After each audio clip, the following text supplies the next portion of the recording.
পঞ্চায়েতের ভোটে ওদের বাপ চোদ্দ পুরুষের দম হয়নি সৎ ভাবে ভোট করার, কারণ ওরা জানতো পঞ্চায়েতের ভোটে স্বচ্ছতার সাথে ভোট হলে এদের পাততাড়ি গুটিয়ে এদেরকে টিকিট কেটে পশ্চিমবঙ্গ থেকে পালাতে হবে। তাই শুরু হয়েছে পঞ্চায়েত ভোট থেকে। এখন 2024-এর ইলেকশন, 2026-এ আমরা আপনাদেরকে কথা দিচ্ছি, এই পশ্চিমবঙ্গের ছাত্র যুব কৃষক শ্রমিক মেহনতি মানুষ আমরা আপনাদেরকে কথা দিচ্ছি, তৃণমূল কংগ্রেসের পার্টিটাকে পশ্চিমবঙ্গ থেকে তুলে ফেলে দেবো আমরা। শুধু তার জন্য মুক্তি দিয়ে দাঁড়িয়ে যান। প্রশ্ন করুন তাদেরকে যে তোমার দম আছে সৌমিত্র খা পার্লামেন্টে বসে দেশের সরকার যে ইলেকট্রাল বন্ডের নামে এই সার তৈরি কীটনাশক ওষুধ তৈরি কোম্পানিগুলোর থেকে কোটি কোটি টাকা ধার নিয়েছে আর কোটি কোটি টাকা ইলেকট্রাল বন্ডে পয়সা নিয়েছে, তার বিরোধিতা করা মাথা নামিয়ে আপনার কাছ থেকে চলে যাবে। এরা সব পার্লামেন্টের পিছন বেঞ্চে বসে থাকা হাত তোলা পাবলিক, এরা আপনার জন্য কথা বলতে চায় না। এরা শুধু নিজেদের সরকারের প্রতি, নিজেদের পার্টির প্রতি নিজেদের মাথাটা নামিয়ে দিয়ে চলে আসছে। তোমার পার্টির প্রতি দায়বদ্ধতা থাকতে পারে, কিন্তু তুমি যখন ভোটে যেত তখন মানুষের প্রতি তোমার দায়বদ্ধতা আগে থাকবে। क्या होता है मोदी का गारंटी? क्या सरकारी स्कूल, सरकारी कल कारखानाएं बंद कर देना? क्या होता है मोदी का गारंटी? सरकारी यूनिवर्सिटीতে রিসার্চের কাজ হবে না? কি হয় মোদির গ্যারান্টি? সরকারি হসপিটালে, সরকারি ব্যাংকে সবকিছু বন্ধ করে দাও। যারা আদিবাসীদের কথা বলে, যারা দলিতদের কথা বলে, যারা শিডিউল কাস্ট শিডিউল ট্রাইবদের কথা বলে, আজ আপনারা জিজ্ঞেস করুন, কমরেডরা উপস্থিত হয়েছেন, মুক্তি দিয়ে লড়াই করার জন্য উপস্থিত হয়েছেন। প্রশ্ন করুন নিজেদের বাড়িতে, নিজেদের পরিবারে, নিজেদের পাড়াতে, আর যারা বিজেপির পক্ষ থেকে ভোট চাইতে আসছে তাদের কাছে, যে সরকারি জায়গাগুলো বন্ধ হলে আমার চাকরি হওয়ার জন্য, আমার মাথা গোজার জন্য, আমার একটা রোজগার করার জন্য আমার রিজার্ভেশনটা থাকবে তো? আমার শ্রমকে বিকিয়ে দেবার জন্য, আমার শ্রমের সস্তা দাম পাবার জন্য আমাকে কোন হাতে ছেড়ে দিচ্ছেন আপনারা? কি চাইছে গোটা ভারতবর্ষের বেকার ছাত্র যুবরা? কি চাইছে গোটা পশ্চিমবঙ্গের বেকার ছাত্র যুবরা? মাথা উঁচু করে সৎ পথে বেঁচে থাকার জন্য, নিজেদের গা গোতর খাটানোর জন্য একটা কাজের জায়গা চাইছে। কি অন্যায় কাজ চাইছি আমরা? কি চাইছি অন্যায়? लेकिन मोदी से पूछिए, उसका करनी और उसका कथनी में दोनों का बहुत अंतर है।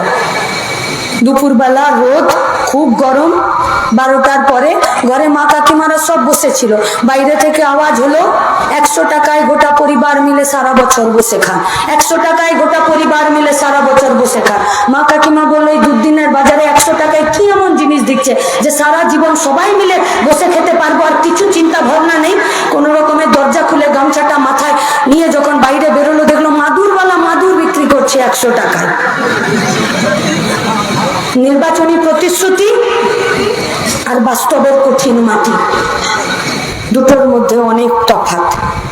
কঠিন মাটিতে কঠিন লড়াই আমরা নেমেছি। আপনাদেরকে আমরা কথা দিচ্ছি, আর আপনাদের কাছে আমরা আবদার করছি, আবেদন করছি, কমরেড নীরব খা, কমরেড শীতল কৈবর্তকে আপনারা জিতিয়ে দিন।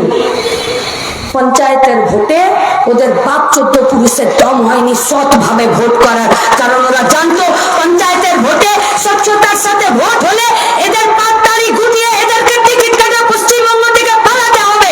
তাই শুরু হয়েছে পঞ্চায়েত ভোট থেকে। এখন 2024-এর ইলেকশন, 2026-এ আমরা আপনাদেরকে কথা দিচ্ছি, এই পশ্চিমবঙ্গের ছাত্র যুব কৃষক শ্রমিক মেহনতি মানুষ আমরা আপনাদেরকে কথা দিচ্ছি, তৃণমূল কংগ্রেসের পার্টিটাকে পশ্চিমবঙ্গ থেকে তুলে ফেলে দেবো আমরা। শুধু তার জন্য মুক্তি দিয়ে দাঁড়িয়ে যান। কি দোষ দেবেন মিডিয়ার লোকদেরকে? কি দোষ দেবেন? বেচারারা সারাদিন রোদে রোদে ঘুরছে, জিজ্ঞেস করছে কি করবেন, কটা সিট পাবেন আমাদেরকে, আর রচনাকে জিজ্ঞেস করছে ধোঁয়া কোথায় বেরোচ্ছে। মানে প্রত্যেক ভোটে একটা করে জোকার চাই, নইলে সিনেমা ফুলফিল হবে না। ওদিকে দেখুন দুর্গাপুরে গরুর দুধে সোনা খুঁজে বেড়াচ্ছে, আর সিগারেটের ধোঁয়াতে কয়লা খনি আর কলকারখানা খুঁজে বেড়াচ্ছে। আমরা কি খুঁজছি? আমরা খুঁজছি কঠিন মাটিতে লড়াই করে থাকার জন্য একটা সৎ পথে রোজগার করার জায়গা। আমরা কি চাইছি? মাথা উঁচু করে বেঁচে থাকার জায়গা। আমরা কি চাইছি? তোমরা যার নির্বাচনী প্রতিশ্রুতি দিয়েছিলে কৃষকের ফসলে লাভজনক দাম দেবে, তার কথা আমরা কি চাইছি? তোমরা বলেছিলে না খাউঙ্গা না খানে दूंगा,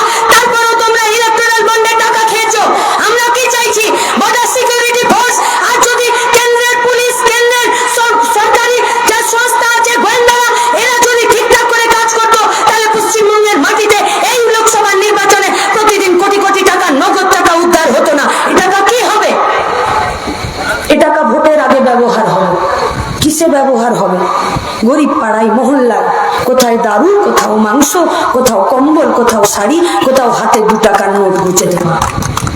সিদ্ধান্ত আপনাদেরকে নিতে হবে। কি চান আপনারা? কি চান? सरकार तो बोल चुकी है कि रेल बेच दो, बेल बेच दो, BSNL बेच दो। कोई सवाल पूछे तो उसे पहले जेल भेज दो। পাঠিয়েছে সাংবাদিক জেলে, কবি জেলে, সাহিত্যিক জেলে, প্রতিবাদী জেলে, সংসদ পার্লামেন্টে থাকবে না। আরে পাড়ার একটা ক্লাব থাকে, সেখানেও একটা সেক্রেটারি, একটা প্রেসিডেন্ট থাকে। লাস্ট 5 বছরে দিল্লিতে পার্লামেন্ট চললো উইদাউট ডেপুটি স্পিকার, নেই ডেপুটি স্পিকার। বর্ধমান পৌরসভাতে চলে যান, চেয়ারম্যানের পাশে একটা ভাইস চেয়ারম্যান আছে। কলকাতায় চলে যান, ববি হাকিমের পাশে একটা ডেপুটি মেয়র আছে। যে কোনো জায়গায় চলে যান, কিন্তু লাস্ট 5টা বছর এই গোটা দিল্লিতে পার্লামেন্টের ডেপুটি স্পিকার থাকলো না। কেন? কারণ ডেপুটি স্পিকারকে বিরোধী দল থেকে নির্বাচিত করতে হয়, বিজেপি থেকে করলে হবে না। এই মাঠে যখন মিটিং হয়েছে, আমরা কোনো বক্তৃতা করব বা কোথাও একটা জলসা হবে বা কোথাও একটা অর্কেস্ট্রা হবে, 5 বার মিটিং হয়। কে গান গাইবে, কাকে আনা যায়, পয়সাতে কুলোচ্ছে কিনা, কত টাকা সিজিং করব, কত টাকা চেয়ার করব, কত টাকা সামনে সারিতে দেব, মাইকে কত দেব, লাইটে কত দেব, কোন মাইক বালাটা ভালো, কোন মাইক বালাটা কিছুদিন পরেও পয়সা দেয়। 5 বার মিটিং হয়। আর দিল্লিতে পার্লামেন্ট চলছে, 2 দিনে 15টা বিল পাস করে দিল। কি আছে এই বিলে? আমাদের ভাত, আমাদের কাজ, আমাদের মাথা ঢাকার জন্য একটা বাড়ি। অবাক হচ্ছেন যে দিল্লিতে 15টা বিল শুধুমাত্র 2 দিনে পাস হয়ে গেল। इससे भी ज्यादा आश्चर्य होने का और भी बात है, 6 মিনিটে 18টা বিল পাস হয়ে গেছে। 176 জন এমপিকে সাসপেন্ড করে দেওয়া হলো। আইনের বইগুলোকে পাল্টে দেওয়া হচ্ছে। যা আইন ছিল আপনার আমার ভাত, কাপড়, মাথা, ছাদ, শিক্ষা, স্বাস্থ্যকে সুরক্ষিত করার জন্য, সেই আইনগুলোকে পাল্টে দিচ্ছে। তাই তো ওরা গর্বের সাথে, অহংকারের সাথে বলছে যে সংবিধানটা পাল্টে দেওয়া দরকার। তাহলে যে সংবিধানে আমার কথা বলার অধিকার আছে, যে সংবিধানে আমার প্রতিবাদ করার অধিকার আছে, যে সংবিধানে আমার কাজ পাওয়ার অধিকার আছে, যে সংবিধানে আমার ভরপেট খাবার অধিকার আছে, যে সংবিধান অনুযায়ী আমার শিক্ষার অধিকার আছে, আমার স্বাস্থ্যের অধিকার আছে, যে সংবিধান অনুযায়ী আমার বেঁচে থাকার অধিকার আছে, যদি সেই সংবিধানটা পাল্টে দেয়, তাহলে বেঁচে থাকতে পারবো আমরা? শুনে নিন, এই গোটা দেশে বিজেপি ফিরে সরকার করতে পারবে না। 2টো ফেসের ইলেকশন চলে গেছে। মোদি নামের যে বড় বেলুনটা ছিল, এই রোদে বেলুনটা লিক হয়ে গেছে, হাওয়া বেরোতে শুরু করেছে। 1 জুন অব্দি এই বেলুনের সব হাওয়া বেরোবে, আর ওরা সরকার করতে পারবে না। কি বলবো? নীরব খায়ের উল্টো দিকে যিনি আছেন, উনি তো রুটিতে ফেয়ার এন্ড লাভলি মেখেও যদি ঘুরে বেড়ান, তাও ওনার মুখ থেকে রং বদলুর আর পাটি বদলুর ডাকটা যাবে না। কোন ঘাটের জল খায়নি? সব ঘাটের জল খেয়ে দেখে নিয়েছে। দেখার পরে ঠিক করতে পারছে না কোন জায়গায় যাব, কোন জায়গায় দাঁড়াবো।